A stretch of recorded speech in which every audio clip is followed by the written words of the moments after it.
I would like to call the May 2nd meeting of the CSBG Advisory Council to order. Can we take the roll call, please? Margaret Evans. Here. Maggie, please. Maggie. David Hahn Baker. Here. Michael Martin. He is not here. Carlton Mitchell. Here. Mike Bobbitt for Commissioner Chung. Here. Maurice Reed. Miguel Santos. Here. Patricia Cruz is not here. She's not coming today. Belinda Groneman. Mynita Holly Atkinson. Dennis Wilson. Present. Tina Zerbian. I'm here. David Askin. Here. Jeffrey Lewis for Stuart Mitchell. Here. And Eves Villas. He contacted me to say he was running late. He missed his train, so he may be showing up a little bit later.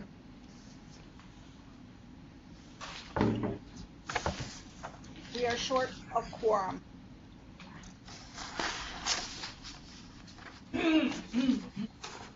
Okay. So we're too short? We are too short. Too short. Okay. All right, we will... Morning. We have someone joining us here. Okay. Maurice Reed.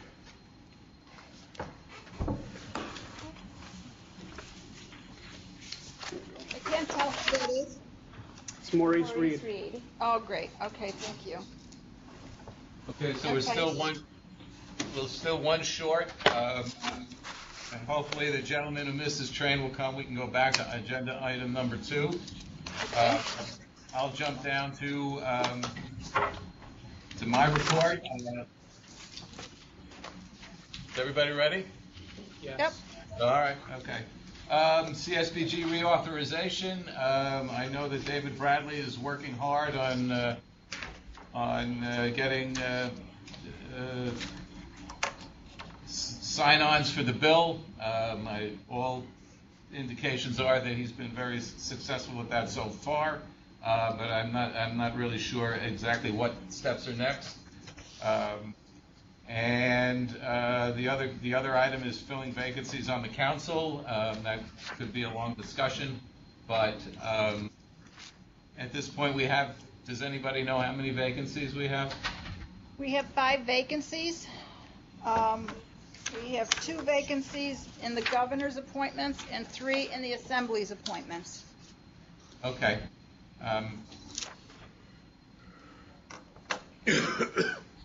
And do we have a sort of a search committee and nominating committee that can work on this? No. Okay. Maybe we should think about 2 or 3 of us getting together and seeing if we can fill those slots.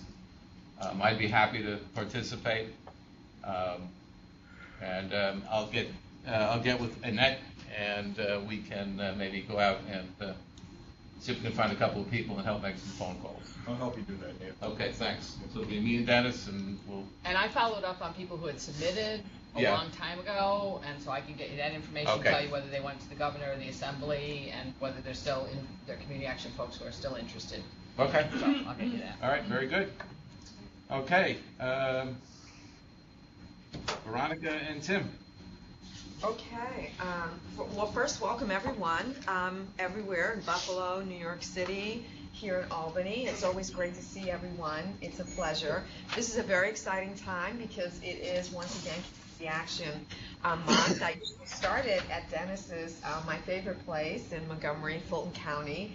So my favorite, of course, among many. But we will start it this evening, and I'm looking forward to that. So if there are other events, we'd like to know about them. It's always nice if we're in that area to be able to jump in and say hello to everyone, come on down and see how you celebrate the month. Now, I know Tim is really the rock star of the moment because it's voting, it's refunding time, and so people have a lot of questions for Tim. But if he will indulge me for a second longer, I just want to, I'm sure everyone knows by now that we have a new Secretary of State.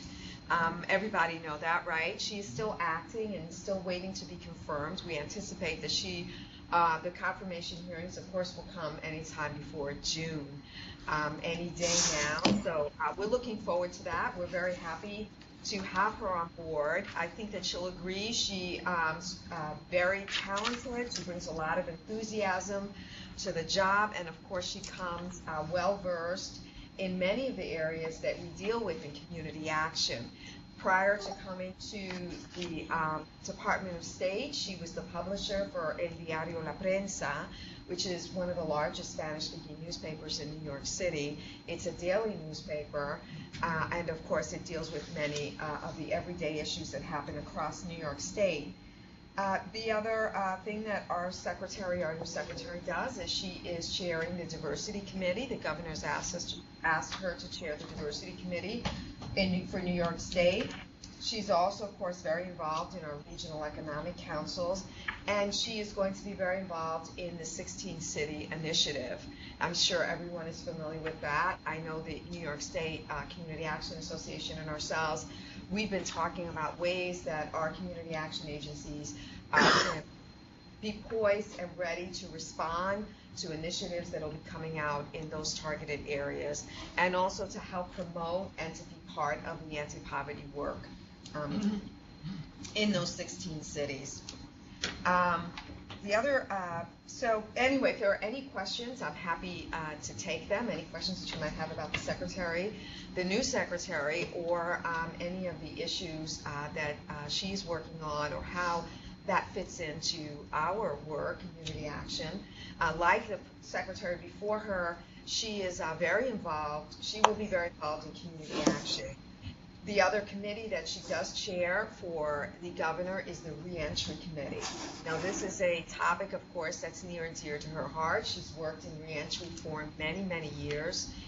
She is very familiar with the reentry work that goes on across the state. She's been to many of the prisons, and she herself has volunteered for many years working at a nonprofit doing reentry.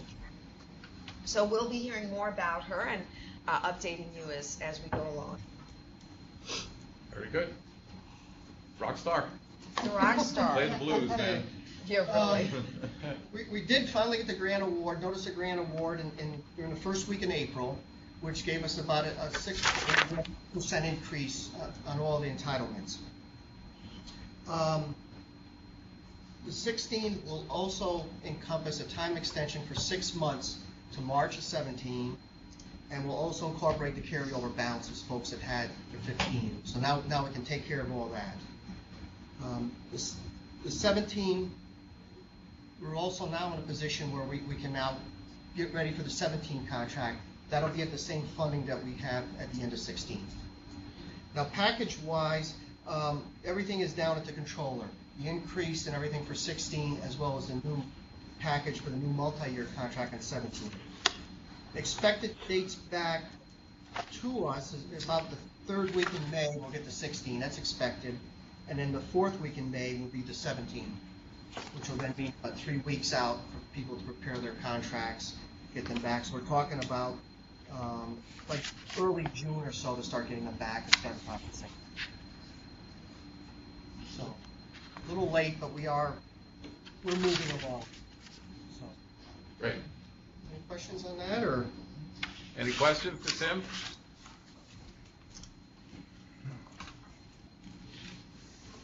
Nothing on discretionary. Yes, on the discretionary funding, I know people have been asking a lot about it, but and we anticipate that we will be releasing something right now. As I've mentioned, the secretary is still the acting secretary, so we'd like to. We want to give that a little more time, but look forward to that because we will be releasing a discretionary opportunity coming soon. Not part of the CFA. Not part of the CFA, no. Okay. Because that is, again, we've been getting a lot of questions about that, but it won't be part of the CFA this year. Okay, But let me just say, that doesn't mean that people should not participate in the CFA. The CFA has a lot of opportunity for community action agencies. Our agency should look at them and see how they might be able to take advantage of money that comes out of the Department of Labor, particularly, which I see is well suited to our community action agencies. So even though we're not part of it, that doesn't mean you can't take advantage of it. You know, like they say, you got to be in it to win it. So go on the CFA website, see what might be possible for you, and take advantage of it. Again, I always say our thrift stores are a great workforce opportunity when you think about how it matches up to Department of Labor. We have a lot of work opportunities in our community action agencies that may be suited to Department of Labor funding. So give it a look. okay, Take that pitch. thank you. The 17 refunding process? Did we already cover that? Sort of. I Yeah. mean, it's- yeah. Okay, and HHS assessment of CSBG program in New York. Well, HHS has made an assessment of the CSBG program in New York. Well, that clarifies it. Yeah. So, New York State just went through an assessment process. The feds were here for a week. You guys know what it's like to have people on site, so they were here all week, and they were, they call it an assessment, they don't call it an audit. So, they, you know, because it's not, I guess the selection process is not significant enough to really make a determination, a finding. So they call it an assessment, they do a brush through, they look through files, they select agencies that they visit, and of course they went out to, help me out here if I missed one, they went out to visit the Puspataks, they went out to DYCD, they went out to Westchester, Rockland, and they went out to Sullivan County. Did I miss anyone? No, right? That was it. And they, you know, they had mixed reviews. Overall, they were very impressed with the programs that New York State offers, the level of monitoring, very impressed with our integration of standards right now. And of course, they made notice of the work that Dennis did with Sullivan and his going out and mentoring, using the network as a mentoring opportunity for agencies that need additional assistance. So it was overall a good experience. Great, Yeah. great. Okay, Annette, across and tracks? Veronica, did you have one more thing you wanted to do before we move on? I did. Did you want to do it now then? Yeah. Okay. Well, since we did mention, we were on the note of what Dennis's assistance out to Sullivan County. We used it. It was a, how would you say, a pilot, so to speak. Oftentimes, people are not as receptive. We have a great training and technical assistance arm in the New York State Community Action Agency. So our agencies have that benefit. But oftentimes, there's something that an ED can do that our training and technical assistance, cannot. That kind of one-on-one that comes from sitting in that seat. And so we really wanted to, like the feds, make note of what Dennis did, how unique, how wonderful an opportunity it was for him to give of his time, because it was time and your effort. It's not always easy. And so we wanted to thank you with this certificate of appreciation. And so this certificate is awarded to Dennis E. Wilson. E stands for? Edward. Okay. Fulmont Community Action Agency, in recognition of his valuable contribution to the New York State Community Action Network. Mr. Wilson volunteered his time and offered his expertise to a new executive director and board of directors of another community action agency in New York State. Mr. Wilson is being recognized for his commitment to excellence for the work of community action in Fulton and Montgomery counties, as well as to other areas of New York State. And this one is signed by Arnett.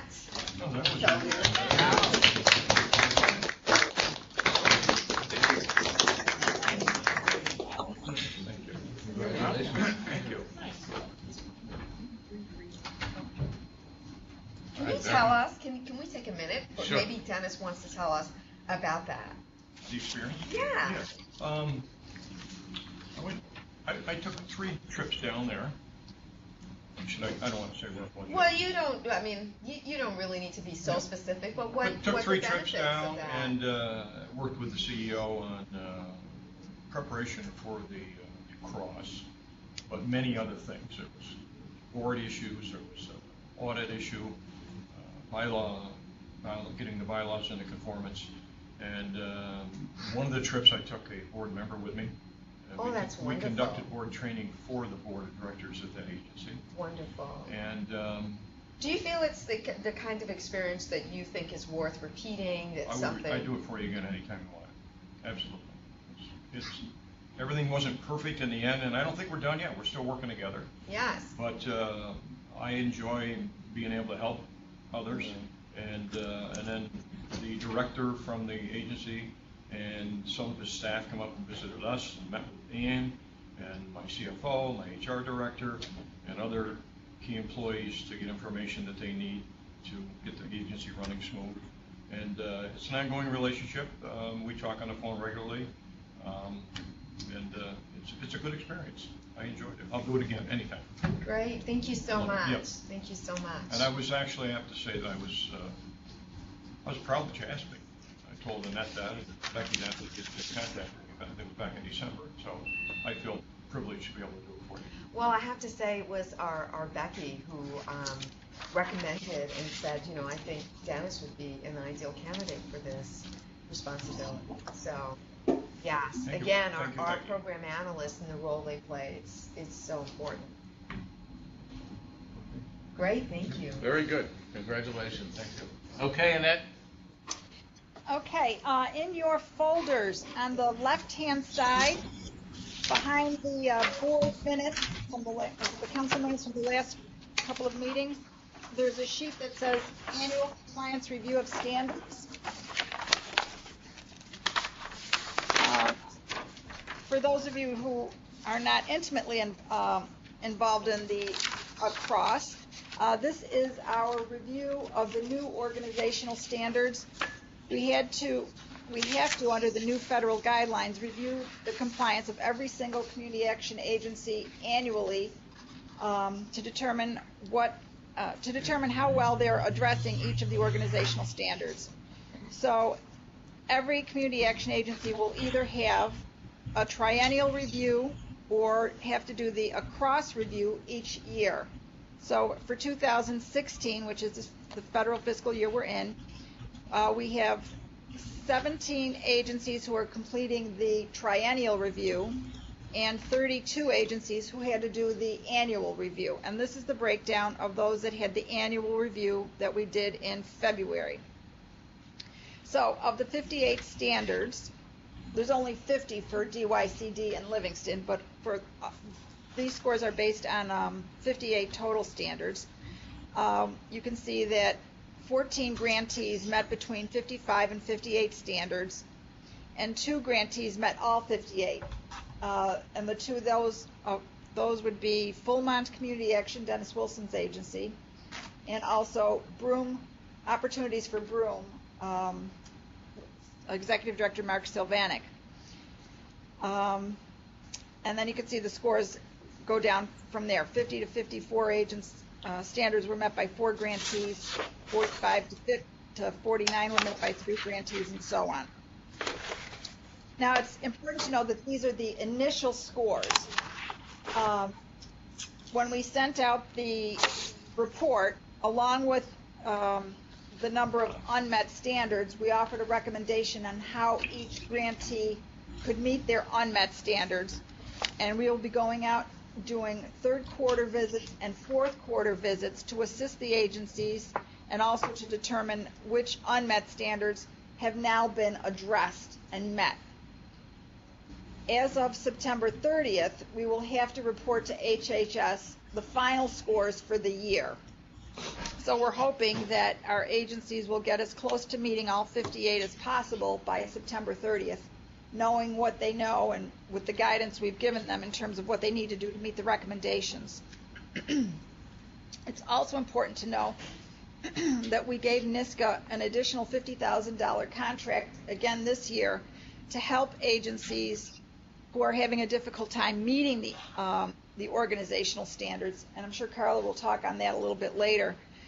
We gave NISCA a list of agencies and the standards that they failed to meet so that hopefully they can arrange for training and technical assistance either individually to agencies or where there is a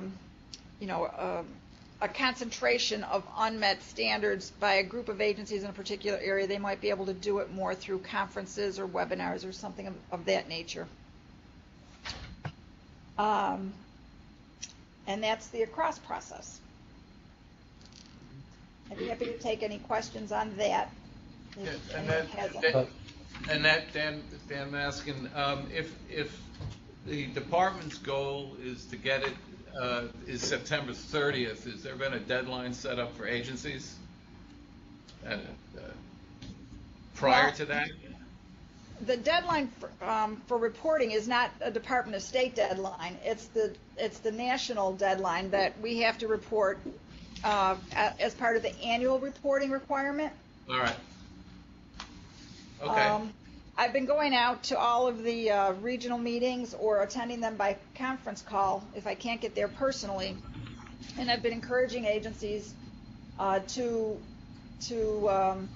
meet the deadlines, or I'm sorry, meet all the unmet standards by September 30th, and talking about Okay. the fact that the analysts are going out and monitoring progress. So Okay. hopefully that's understood by all. Yeah. This is all part of the new information memo 138 that was put out by HHS. Good. Very good. Thank you. This is Mike Bobbitt. I have a question. Yep. In anticipation of the standards, I think there was some conversation about needs assessments and understanding that agencies throughout the network may have conducted their needs assessment within the past 3 years. And as a result of that, they may not yet have put in place all the items as requested by the new organizational standards. So what's the state's current thinking, or what are you anticipating the reaction from the federal government related to agencies within the network within the state that may still be in the process of compliance because their needs assessment was conducted recently before they were aware of the standards, some of these standards? Well, we are able to provide a little bit of leeway for the agencies who are doing the triennial assessment, not the annual assessment. So organizations that are scheduled or were scheduled for a triennial assessment in 2015 or 16 are given a bit of leeway because they were not aware of the standards when they conducted their needs assessment prior to 2014. We don't have any control over the annual review. We took the assessment tool that was created by the Community Action Partnership and implemented it exactly as they created it, and that's how we're going to report it to HHS. So if your agency had completed a needs assessment prior to 2014 and it did not meet the organizational standards, it doesn't meet the new organizational standards because you did it prior to. The recommendations are just going to be that the next needs assessment you complete include these particular items, and so you may not meet them in this current version of the annual review.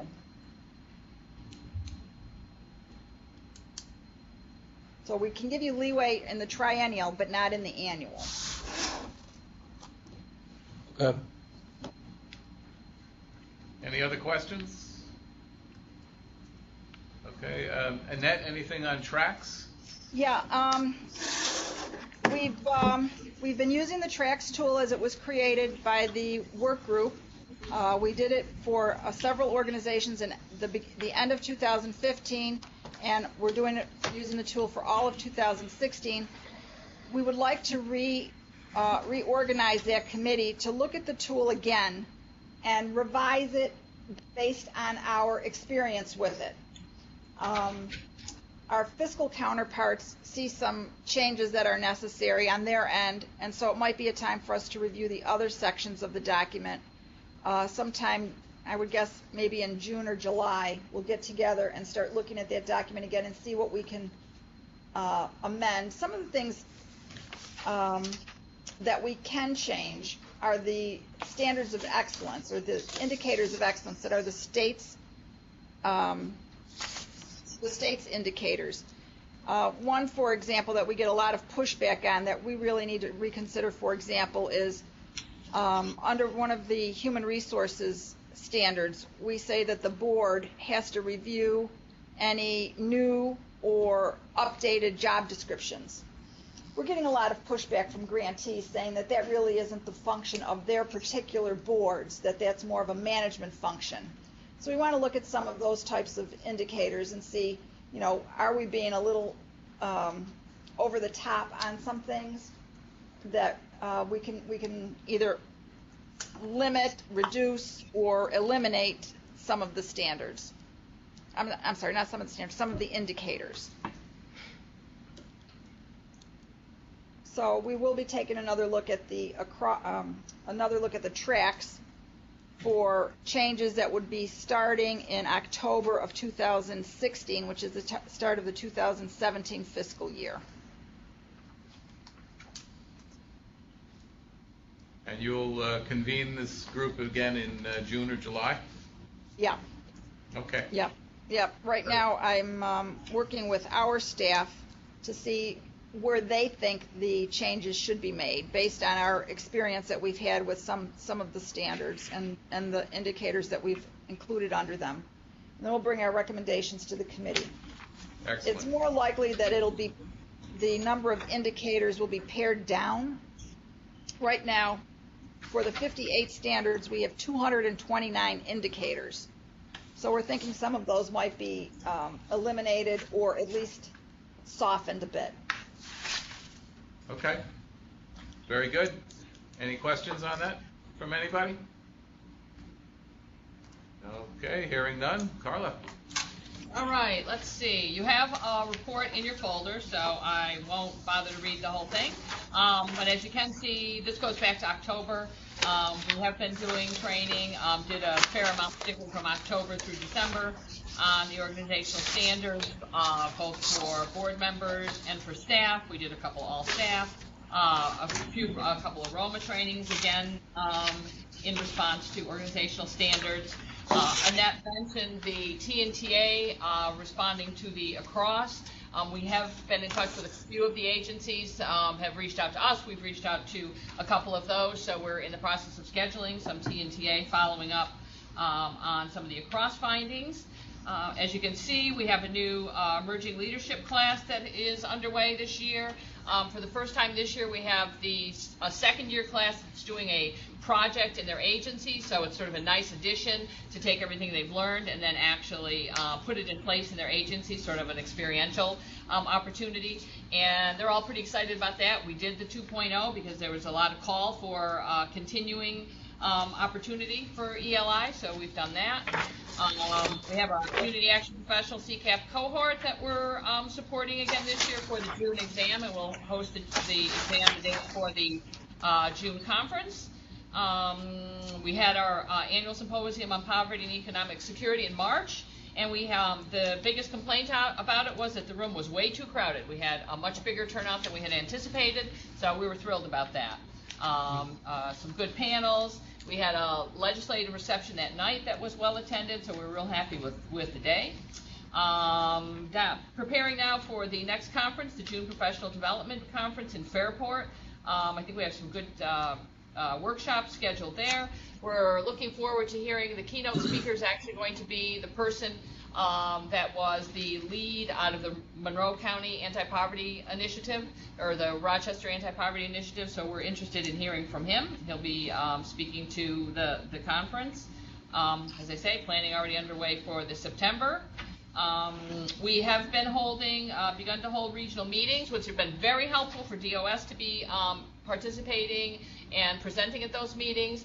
We think it's a really nice opportunity for agencies to have that time with DOS, so we really appreciate that you've been willing to do that, and I think that's been real helpful.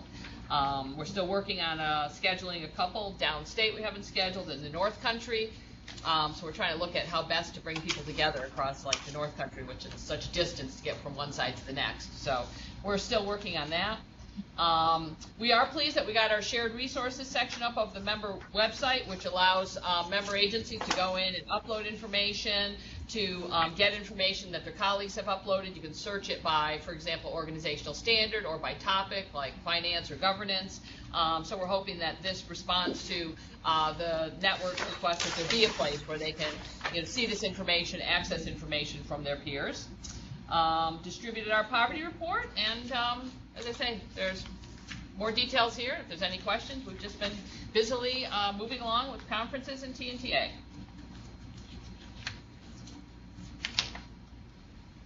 Any questions for Carla?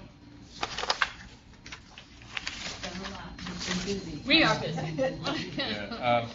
Also, I just wanted to thank you for those conference calls you've been doing on Roma NG. Oh, okay. I Excellent. think they were very helpful. Good. Wondered if you had a chance to read David's memo about his responses to that, and has there been any feedback nationally or that you've heard? No, and I think what you're talking about is that David Bradley responded to Roma Next Gen and basically proposed that it be pushed back, that there is some... To the following generation. To the following, right, exactly, to a whole new generation. There is concern about the cost of it, and I think that's, Right. A legitimate concern. There does not appear, while we expect that there'll probably be some changes made based on the feedback, and the network was involved in giving feedback to Roma Next Gen. As Dan said, we hosted some conference calls, and then we responded, and agencies responded. So I expect there'll be some changes.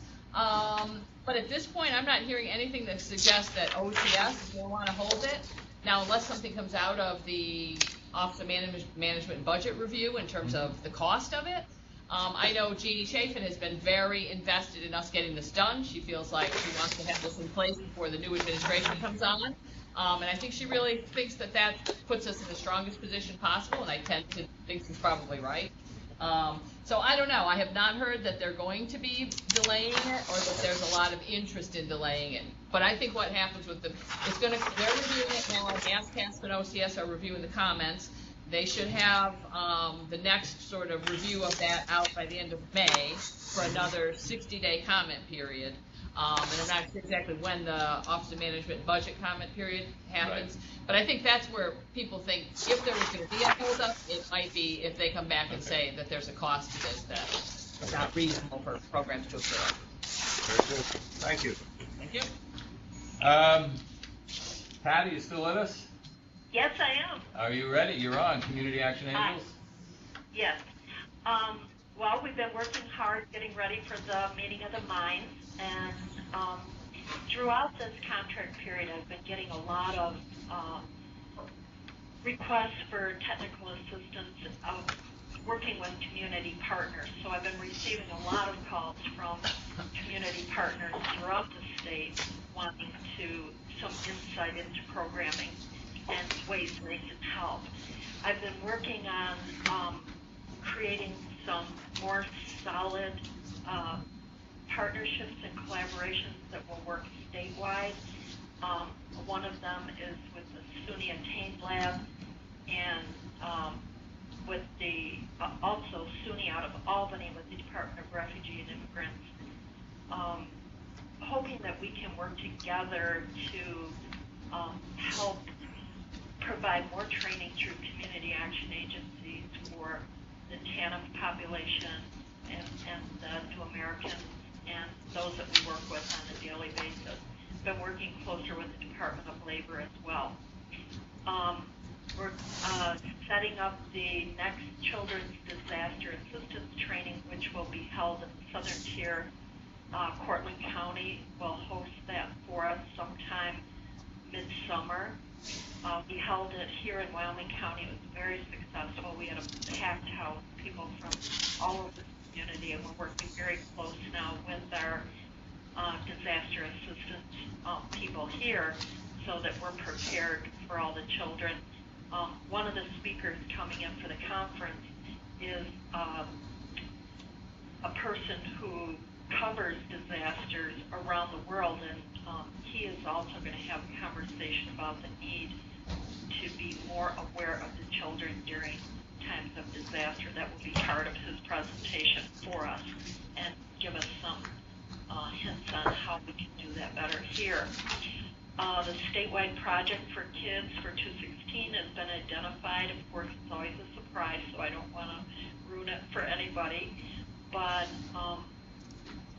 the need was identified this year through educators and human service workers. It's a need that's been growing, so we're hoping to take care of it, draw awareness.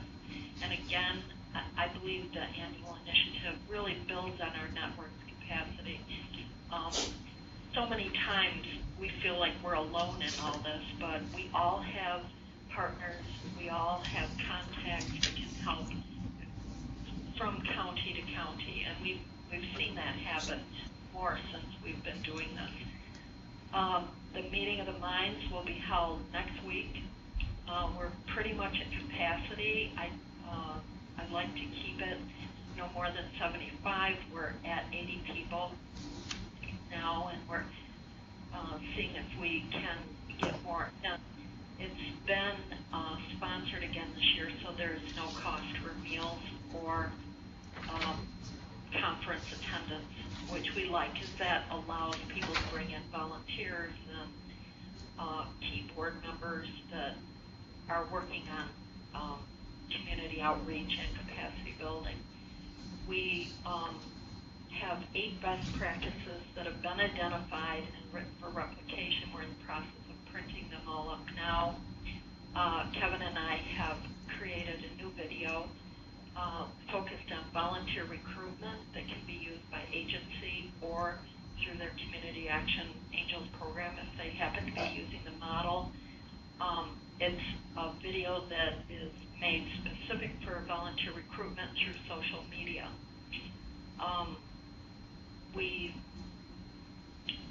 collaborated again this year with Pennsylvania and my friend Vinny, and we've created more materials for early learning, which will be introduced by a conference, and we were able to so far raise over $15,000 in private funding so that community action agencies can use these materials without any cost to their programming. And let's see what else. We're really happy to have Veronica going to speak at the dinner this year. It's our 20th anniversary of Angel Action, and I would really like to thank the Department of State and the Council at this time for all their support for the past 20 years of this program. I think it's made a difference in a lot of people's lives and wouldn't have been possible without your support. And Veronica is going to speak, and Carlo is coming in to speak as well. I'm going to present with Laura Gonzalez, the manager for the Office of New Americans and people out of SUNY, on the Wyoming Workforce Project, hoping to, at that time, present the possibility of creating a mechanism that we can use to bring the Department of Labor, the Office of New Americans, the SUNY Attain Labs, and Community Action working closer together on a regular basis. So that's where we are right now. If anybody would like to come to the conference, I think you have the brochure. We're really thrilled about some of the guests that are coming in particular. My goal this year is for community action to be able to go out into the community, outreach, to get volunteers, to get donations, to support our work, and be able to change the perception of people living in poverty by how we do this. Because the perception is that poverty is all lack of money, when in reality poverty could be lack of health, it could be lack of education. I think that we can draw more people in to support our work if they really understand what poverty looks like. I'm hoping that the people that I've brought in are going to be able to help us be able to get that message out. So that's it. If anybody'd like to come, you're welcome to come. We'd love to have you. And if you have any questions, Any questions for Pat? All right, thank you very much. okay, thank you. Okay, new business, next meeting date, is that tentative? We don't have a next meeting date. If we want to pull out calendars and look, I would suggest something maybe in September or October. Okay.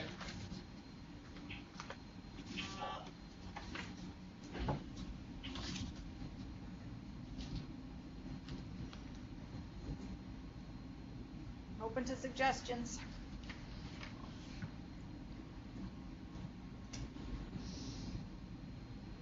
Are there any national or, well, we want to avoid the weeks that Carla's got her,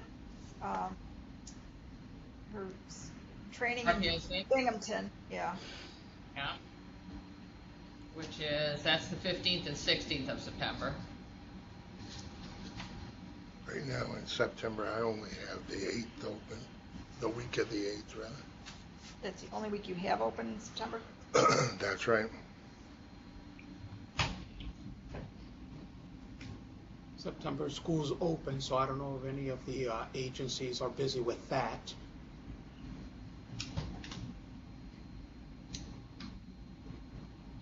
So why not October? Then I'm down to days and 2 of them.